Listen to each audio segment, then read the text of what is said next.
Hey, do you have a sense that somebody's an emotional vampire around you, but not sure what that means? Let's talk about this in today's video.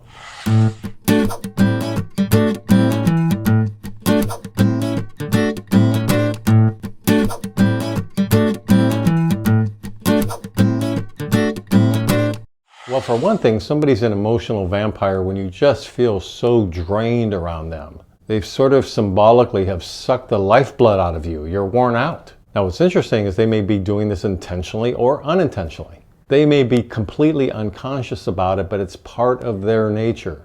That's their issue to figure out in their life. But if you're on the receiving end of this, you need to have some healthy boundaries with people who can drain your energy in this way, exhaust you.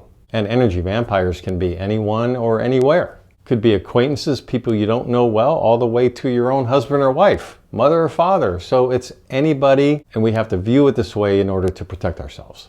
Now, a lot of these traits will cross over into narcissistic traits as well. But still, somebody may be an emotional vampire and not actually be a narcissist in terms of the classic sense of a narcissist. Trying to live off the energy of somebody else, or at least dump their energy on somebody else, could go either way.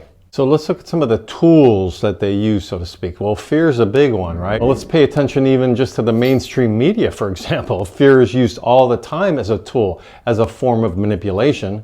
If we watch too much news, we may be just done. I can't watch anything more. So same thing with people. Fear can be used as a way to control or manipulate. Something is being horribilized that doesn't need to be horribilized. Why are they doing this? It'll likely lead you feeling very drained. Bullying you, criticizing you. They may come across as very intimidating. You have to constantly be on guard. Your defenses are always up. It's draining your energy. You're around an emotional vampire. It's anything that causes you to feel as though you have to react and be on your best behavior or have your defense modes always ready. Because if not, they're going to come in there and get you. Sometimes every action from them or reaction from them is a way to get you to do something, to see what kind of reaction you have to their reaction. It then causes this vicious cycle, right? And we see that often in relationships. Once this cycle gets going, it's hard to break.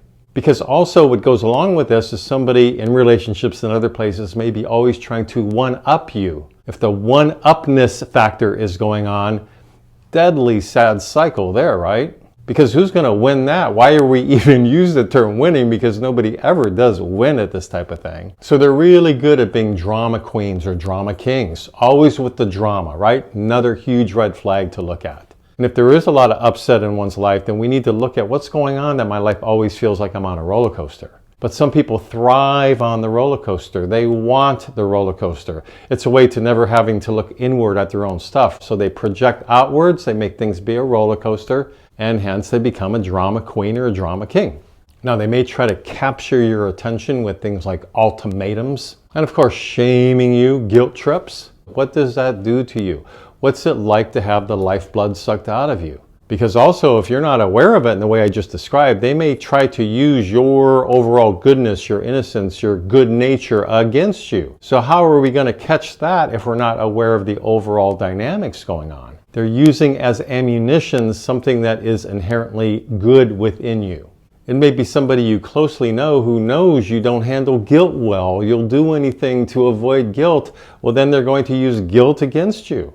And at the same time, if you try to perhaps confront them about this, which by the way is draining, to then have to come up with a way to confront this, but then you may confront it and then they may play the martyr.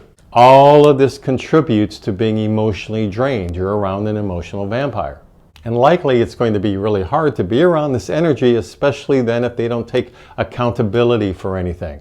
So it's not only important to learn how to notice this behavior, but how are you going to react to it? So yes, this does cross over into many things. And for the purposes of this video, it's more about looking at the part of you that feels worn out and exhausted by it all. Because usually the person you're around doing this is thriving off of being the one in power, the one in control, the one who likes sort of putting you on puppet strings.